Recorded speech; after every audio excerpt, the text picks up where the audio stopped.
Ya estamos de regreso con más información y estamos platicando de las altísimas temperaturas que estamos alcanzando en San Luis Potosí. A ver, ayer en la Huasteca Potosina, en Ciudad Valles, ni siquiera vamos a hablar del resto de los municipios donde el calor es todavía más intenso. En Ciudad Valles ayer tuvieron una sensación térmica de 50 grados, el termómetro marcaba 49, pero la sensación era mucho más alta y bueno, pues obviamente con esto ha subido el consumo, sí, de energía eléctrica porque el ventilador, el aire acondicionado es ya indispensable en zonas donde se están viviendo estos niveles de temperatura. El gobierno federal ha hecho un llamado a los ciudadanos a raíz de los apagones a que no prendamos el ventilador y que no prendamos el aire acondicionado. Pero a 50 grados... es imposible. ¿Quién vive sin un clima artificial? En medio de esta situación han continuado los apagones, no solo el que vivimos la noche del martes en San Luis Potosí y en otras 20 entidades federativas, sino también todavía el día de ayer fue otra jornada sin luz en al menos 4 estados. ¿Pero qué estados? Tamaulipas, el caso de Guanajuato, Puebla y el Estado de México, que son pues lugares que los que muy ya grandes tuvieron en la primera y que están teniendo también este problema de los apagones. Obviamente la pregunta es, ¿qué está pasando? Y si esto pues se va a convertir en una situación constante para los ciudadanos. Queremos entenderlo y por eso le agradezco mucho al doctor Rafael Peña Gallardo, doctor en Ciencias en Ingeniería Electrónica, que nos tome la llamada eléctrica, que nos tome la llamada. Muy buenos días, doctor. Buenos días. Un gusto saludar a los radioescuchas y contento de compartir este espacio con ustedes. Doctor, no sabes cómo te agradezco que nos ayudes a entender qué está pasando con la energía eléctrica en este país. Primero explícanos en qué situación estamos, porque cuando nos dice la CENACE que estamos en una situación, lo decían primero, ¿no?, de emergencia y luego de alarma. ¿Qué significa esto? ¿Cómo interpretarlo como ciudadanos que no somos expertos en el tema de generación eléctrica? Claro, bueno, para explicar de una manera simple qué es lo que está pasando, lo que nosotros necesitamos conocer es que el Sistema Eléctrico Nacional, que es el que nos abastece de electricidad a todos nosotros como usuarios, siempre tiene que tener un balance. Este balance entonces lo que quiere decir es que necesitamos tener la misma capacidad de generación que el mismo consumo. Y lo estamos balanceando a lo largo del día mediante la entrada y salida de centrales de generación. Lo que sucedió entonces en los días pasados y que todavía está sucediendo es que hubo un desbalance precisamente entre esa generación y el consumo y obligó al SENACE a tomar la decisión de hacer lo que se le llama cortes rotativos, es decir, empieza a desconectar usuarios porque el consumo de electricidad se aumenta hasta un límite que si se sobrepasara se tendría que apagar más parte del país, y entonces lo que hacen es desconectamos, intentamos balancear, es decir, intentamos quitar carga para tener la misma generación, sí, y entonces el sistema puede seguir operando. Cuando hablamos entonces de los estados que presenta y que nos dice el SENACE, es primeramente, estamos en el estado de emergencia cuando el sistema está operando todavía bien, pero entra en un límite que cualquier desbalance adicional puede llevar al colapso. Y luego entramos en el estado de emergencia cuando caímos exactamente en menos del 3% del balance, es decir, ahora sí ya estábamos a punto de tener que desconectar a más usuarios, y ahí es donde empiezan estos esquemas remediales de empezar a desconectar usuarios, sí, de manera rotativa. Esto quiere decir que nos están desconectando de manera planeada a diferentes zonas y luego conectan a otros y desconectan y así se va. Ahora, doctor, entiendo que es más saludable desconectar que dejar que truene, porque entonces sería mucho más complicado reanudar el sistema y poder garantizar la energía eléctrica. Entiendo que esta es una decisión que se toma, digamos, de manera emergente para reducir los daños. Pero dime un par de cosas. La primera, ¿no se puede avisar? Es decir, ¿no pudo haber existido un aviso previo de decirnos si en la tarde del martes ya estaban viendo estos niveles, de poder advertir cuáles iban a ser las zonas donde se iba a tener que bajar el switch, de suspender, pues, de desconectar, como tú nos decías? ¿No se pudo haber generado un aviso con tiempo de tal a tal horario o más o menos con duración de 1 hora se va a suspender el servicio en estas zonas, en estos estados, etcétera? Y además te preguntaría algo que nos ha cuestionado mucho la gente.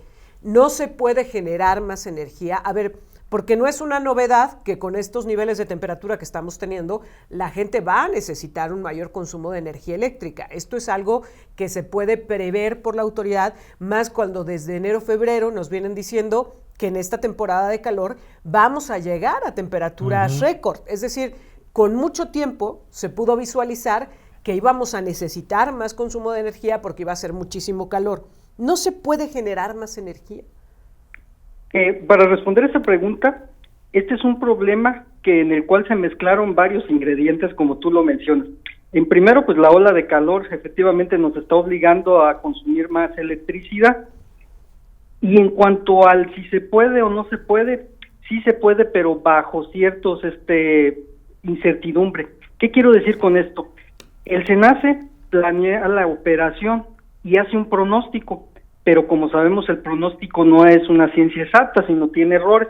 Sí. En este caso, otro de los ingredientes que se conjuntaron para que esto sucediera es que precisamente en el Bajío, pues como lo hemos podido estar observando, aparte de las altas temperaturas que estamos padeciendo, no hubo las condiciones de energía renovables suficientes, es decir, tuvimos mucha nubosidad, lo cual limitó la generación de las celdas fotovoltaicas, no ha habido viento, eso limitó, y donde estuvo el punto clave es que salieron a mantenimiento algunas centrales y eso pues nos llevó a este estado. Sí se planea, sí se prevé y sí se tiene programado cuáles son las zonas que se deberían de desconectar, pero no está normado de que se nos deba dar un aviso, simplemente se desconecta. Pero, por ejemplo, en la estructura, doctor, porque el argumento también era, es excepcional, ayer decía el gobierno federal, esto fue excepcional, hubo una gran demanda de energía por el calor que hace, pero tenemos por el otro lado que no ha existido inversión. Lo quiero dejar bien clara esa parte, doctor, inversión en nueva estructura para la transmisión de energía. Si bien se tuvieron plantas que se compraron, pero eso no significó que eso fuera nueva inversión, doctor. Así es, efectivamente, en el país se tiene el programa de desarrollo y modernización de la infraestructura eléctrica y ahí está la clave, es decir, no se ha aplicado de manera correcta el tener más capacidad para cuando sucedan este tipo de contingencias. Sí. O sea, estoy de acuerdo contigo, sí ha faltado ahí aplicación de lo que ya se tiene planeado, porque de hecho ya está en el programa. ¿Qué nos ha llevado a esto? Me quiero detener también en ello. A ver, sí, esta falta de inversión, ¿qué más? ¿Cuáles son, digamos, en el diagnóstico, las causas que nos han llevado a esta situación? Y también te preguntaría, doctor, ¿cuáles podrían ser las alternativas? Porque estamos apenas en el mes de mayo. Lo que nos está diciendo el Servicio Meteorológico Nacional es que para eso de junio, julio, todavía agosto, vamos a tener todavía más calor. ¿Qué podemos ir previendo desde ahora? ¿Cuáles podrían ser las alternativas de solución o de estrategia en el manejo y en la administración de la energía eléctrica? Lo que se va a tener que hacer es, tomando en cuenta esto que ha sucedido, es una mejor planeación de cuándo vamos a tener que entrar a mantenimiento de las centrales que tenemos disponibles. Porque parte del problema estuvo precisamente en que ya se había planeado que iban a salir ciertas centrales, sí, y resulta que salieron exactamente cuando las necesitábamos, entonces esa planeación va a tener que mejorar.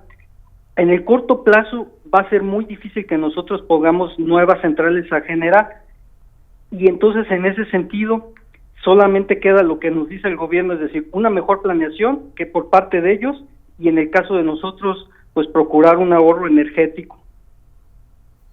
¿Y cuáles son las causas que nos han traído hasta aquí? Esta entrada en mantenimiento de forma no planeada, la falta de inversión y qué otros factores, doctor. Bueno, digamos que podamos controlar el digamos clima. Que bueno, todo lo que... Sí, perdón. Sí, digo, el clima no lo podemos controlar, pero ¿qué se pudo haber hecho mejor para que no llegáramos a esto? Lo que se debió de haber generado con tiempo es precisamente la inversión. Es decir, debimos de haber previsto que esto iba a suceder y teníamos que tener previstas más ingresos de generación por nuevas centrales. Desafortunadamente, pues ese es un proceso lento y ahorita no lo podríamos remediar, es decir, es lo único que nos queda. Pero sí queda la experiencia y en el análisis que va a hacer el SENACE va a tratar de balancear mejor esto.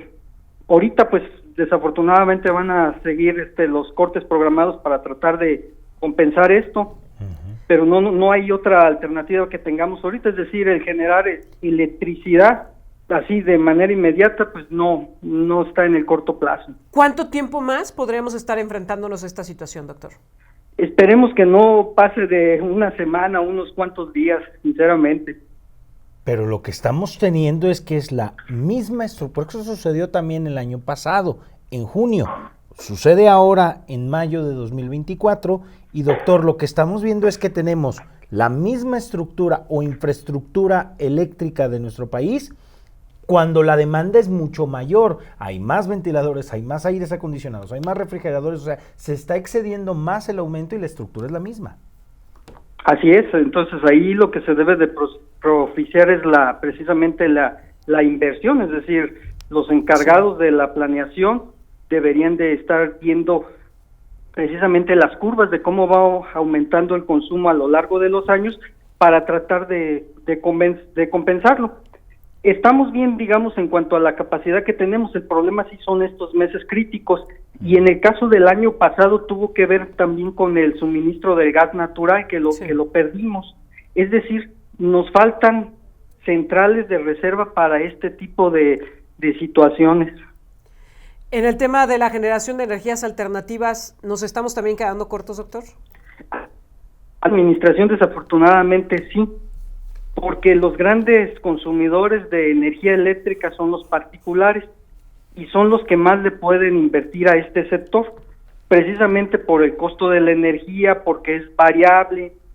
Entonces, si ellos pueden autoabastecerse, liberarían parte del suministro que nosotros como usuarios particulares necesitamos. En ese sentido, pues sí se ha desmotivado, digamos, la inversión por todos los problemas que se han visto, ¿no? Lo de la contrarreforma. Sí. Que hoy parece que se castiga más que lo que se puede incentivar. Exactamente, entonces ahí sí se limitó, y al limitar, pues ahorita se ve complicado, ¿no? Es decir, los privados difícilmente van a querer invertir. Doctor, te agradezco muchísimo que nos ayudes a entender lo que está sucediendo y a qué nos vamos a enfrentar, porque me parece, y tú lo decías, la ley no obliga a que se notifique de las desconexiones, pero creo que sí lo necesitamos los ciudadanos, ¿no? Para poder organizarnos, para poder planear, para poder reaccionar. Creo que sí sería muy valioso que por lo menos tuviéramos la información. Tú nos has abierto una ventana muy importante para poder atenderlo y entender qué es lo que está pasando, y te lo agradezco mucho, doctor. No, pues a ustedes a la orden cuando gusten. Muchas gracias, doctor. Muy buenos días.